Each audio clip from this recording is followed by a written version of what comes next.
Hello everyone, welcome back to the channel. In this video I'm going to walk you through an easy step-by-step guide on how to buy USDT in Mexc Global. So to get started with that, first thing to do is to log into your Mexc account. So go to your mexc.com and sign in, or if you don't have an account, sign up and complete your KYC verification.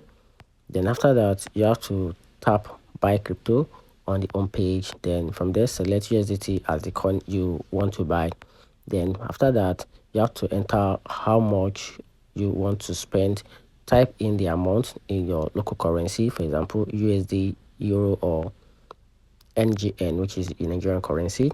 Then after that, you have to choose the payment method. So select your payment method, for example credit to debit card, or bank transfer, or P2P. Then after that, you have to follow the instruction to pay. If you are using a card or a bank transfer, enter your payment info.